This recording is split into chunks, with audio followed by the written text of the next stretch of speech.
Assalamualaikum warahmatullahi wabarakatuh. Perkenalkan, saya Aprilia Asterayu, NIM 1901290158, mata kuliah Ekonomi Moneter semester 4, Program Studi Ekonomi Syariah Universitas Kiai Haji Abdul Wahab Hasbullah Jombang. Di sini saya akan memaparkan sedikit resumen tugas UAS mata kuliah Ekonomi Moneter. Yang pertama ialah judul artikel yang diresum. Di sini ada 2 artikel. Yang pertama dengan judul Keingintahuan Kerja Lensa Baru untuk Memahami Kreativitas Karyawan. Yang kedua, meneliti hubungan antara tanggung jawab sosial perusahaan, kinerja karyawan, perilaku pro lingkungan di tempat kerja dengan praktik hijau sebagai mediator. Yang selanjutnya ialah nama penulis artikel. Nama penulis artikel yang pertama ialah Yo Chang dan nama penulis artikel yang kedua ialah I Suganti. Yang poin ketiga ialah pengembangan teori. Artikel pertama menggunakan pengembangan teori, yaitu pemahaman tentang rasa ingin tahu dengan menjelaskan tren dalam penelitian psikologi. Yang kedua ialah untuk artikel yang kedua menggunakan pengembangan teori hubungan antara kegiatan CSR dan 2 variabel hasil, yaitu kinerja organisasi dan PEP, dan peran mediasi praktik hijau diperiksa. Peninjauan dilakukan terhadap hubungan antar konstruk tersebut. Poin yang selanjutnya ialah metodologi penelitian. Untuk artikel pertama menggunakan 4 metodologi penelitian.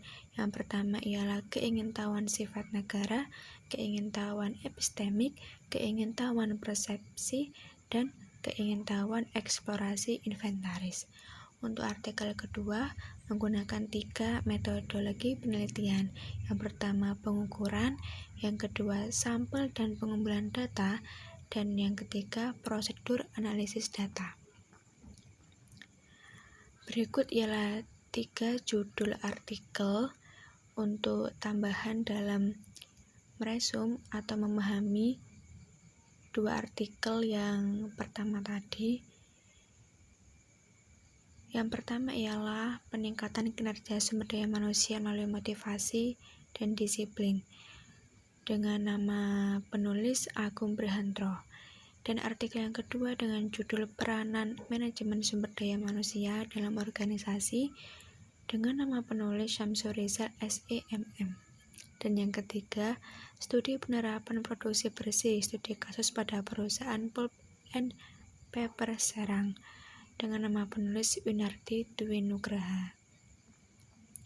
Yang selanjutnya ialah resumen dari artikel yang pertama tadi, yaitu mengenai manajemen sumber daya manusia, dengan penjelasan sumber daya manusia mempunyai peranan yang sangat penting dalam interaksinya dengan faktor modal, material, metode, dan mesin. Kompleksitas yang ada dapat menentukan kualitas manusia. Oleh karena itu, mengharuskan kita untuk selalu berhati-hati dan memperhatikan setiap aspeknya.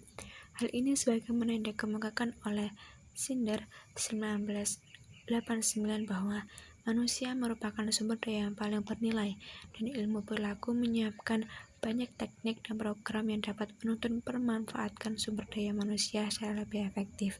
Hal ini bertujuan untuk mencapai kinerja sumber daya manusia yang semakin meningkat. Keingintahuan manusia telah dianggap sebagai konstruksi multidimensi. Namun, sebelum sebuah dasar teoritis agar keingintahuan kinerja dapat tercapai, penting untuk menetapkan penggambaran yang jelas untuk konstruk rasa ingin tahu. Kami melakukan tinjauan dari dimensi keingintahuan yang lebih sering diperiksa dari paradigma teoretis yang berbeda sebagai pendekatan untuk menetapkan kerangka kerja untuk kejelasan definisi dan konseptual keingintahuan kerja yang kemudian dapat diterapkan pada konteks organisasi. Definisi umum dari rasa ingin tahu adalah keinginan untuk informasi baru, pengetahuan, pengalaman, atau rangsangan sensorik untuk menyelesaikan kesenjangan atau mengalami hal yang tidak diketahui. Berikut adalah resumen dari artikel kedua. tentang jurnal produksi bersih. Didorong oleh kerusakan lingkungan yang semakin cepat dan kondisi pasar yang kompetitif, para peneliti dan praktisi sedang mengerjakan bagaimana praktik hijau dapat diterapkan untuk meningkatkan kinerja organisasi. Juga secara universal disepakati bahwa organisasi berkontribusi secara luas terhadap degradasi lingkungan. Saat dunia bergerak menuju industrialisasi yang intens, ditemukan bahwa ada produksi berlebihan dari produk sekali pakai yang terbuang dalam jumlah besar di konsumen akhir. Juga beberapa produk yang memiliki nilai utilitas yang baik dibuang ke tempat sampah yang mengakibatkan tidak hanya pemborosan bahan dan energi tetapi juga pencemaran lingkungan. Untuk memahami hal ini, teori CSR dieksplorasi untuk fee dan pendorong dan benar praktik manajemen yang baik.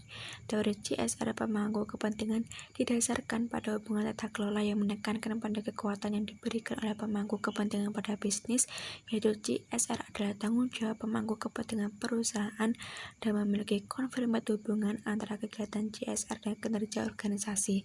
Demikian pula, teori instrumental memandang CSR sebagai alat strategis yang akan digunakan oleh organisasi untuk meningkatkan kinerja mereka, kinerja keuangan.